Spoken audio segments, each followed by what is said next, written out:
Hello everyone, आप देख रहे न्यूज़ोपीडिया, साथ में आपके शिखा ठाकुर। जाति और धर्म के फेर में राजनीति कर रहा विपक्ष वो एक नई तरह की राजनीति कर रहा है।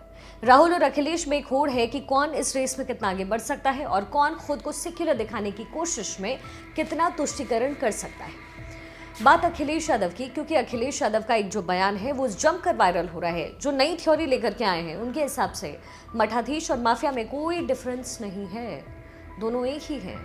अब सियासी जंग में किसी पर निशाना साधना और बात है, लेकिन मठाधीश जिसे महंत कहते हैं उसकी तुलना माफिया से कर डालना ये न केवल समझ से परे है, बल्कि हिंदू धार्मिक व्यवस्था का मजाक है।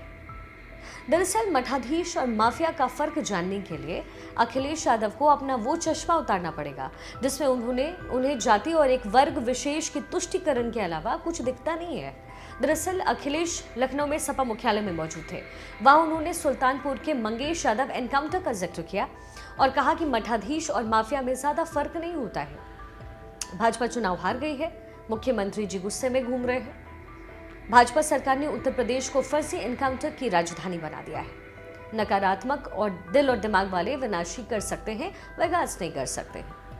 जो हार्टलेस हैं उनसे कोई उम्मीद नहीं की जानी चाहिए, अखिलेश का स्टेटमेंट था। भाजपा सरकार में जमीनों की लूट, चरम पर भ्रष्टाचार के साथ झूठे एनकाउंटर के नाम पर हत्याएं हो रही हैं, अखिलेश का दावा है। अब अखिलेश यादव भले ही माफिया और मठाधीश का तुलनात्मक अध्ययन कर रहे हों, लेकिन उनसे पूछा जाना चाहिए कि भाई, जब वो माफिया मुख्तार अंसारी के घर पर फातिहा पढ़ने के लिए गए तो क्या वो माफिया था या नहीं था? शायद अखिलेश यादव के लिए वो ना रहा हो, लेकिन गाजीपुर के मोहम्मदाबाद थाने के हिस्ट्री शीट नंबर 16B में मुख्तार अंसारी की समाज सेवा का पूरा काला चिट्ठा है। आईपीसी की धारा 302 यानी हत्या के 18 केसेस हैं, 307 यानी हत्या के प्रयास के 10 मुकदमे दर्ज हैं। Tada gangster, NSA, arms act और मकोका समेत कुल मिलाकर के 61 केसेस हैं। ये सब अखिलेश यादव के समाज सेवक को मिली हुई उपाधियां हैं। लेकिन सवाल वोट बैंक का था, तो वो अंसारी परिवार के पुश्तैनी घर पहुंचे, खजूर और सेवई खा लेते हैं और एक कदम आगे बढ़ करके माफिया को जननायक कह देते हैं। कहते हैं कि मुख्तार अंसारी की जो छवि पेश की गई वो असली नहीं है, यानी कि उनके लिए माफिया मुख्तार तो जननायक है, लेकिन धर्म की रक्षा, उसके प्रचार प्रसार के काम करने के लिए वाले महंत और मठाधीश जो हैं वो गैंगस्टर हैं।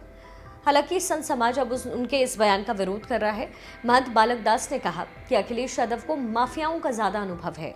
मुख्तार अंसारी और अतीक अहमद जैसे लोग उनके मठाधीश थे। हम तो बस यही कहना चाहेंगे कि विनाशकाले विपरीत बुद्धि। मठाधीश के जरिए उत्तर प्रदेश के सीएम योगी आदित्यनाथ पर सवाल उठाने वाले अखिलेश बताएंगे कि उनके शासनकाल में हर जिले का मालिक एक माफिया क्यों हुआ करता था। एक बड़ा सवाल है, अतीक अहमद हो, रिजवान जहीर, इरफान सोलंकी, रमाकांत यादव, क्या ये सब मठाधीश थे क्या? इन सबको किसने संरक्षण दिया? एक सवाल ये भी उठता है कि माफिया कौन होता है? तो जनाब, माफिया वो होता है जो समाज में अराजकता फैलाता है, जो प्रताड़ित करता है और अपराध के जरिए समाज को पीड़ा देता है, जबकि मठाधीश समाज में संस्कार के प्रसार में जुटे रहते हैं। मठों के माध्यम से और मंदिरों के माध्यम से और हिंदू धर्म में या फिर समाज में मठों की भूमिका जो होती है बहुत ज़्यादा अलग होती है। शिक्षित करने के साथ साथ वो संस्कारवान बनाते हैं। फिर कोई कैसे मठाधीश की तुलना माफिया से कर सकता है?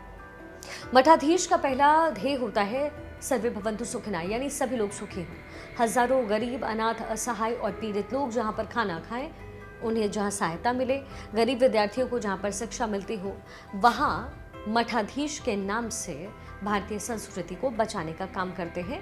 लेकिन अखिलेश यादव ना तो इस परिभाषा को समझते हैं और ना ही इस अंतर को वो समझ पाते, तभी तो उन्हें मठाधीश और माफिया में कोई अंतर नजर नहीं आता है। और ये सबसे बड़ा सवाल है, अखिलेश जब ऐसा कहते हैं तो क्या वो सिर्फ वोट बैंक की राजनीति कर रहे हैं? बेशक कर रहे हैं।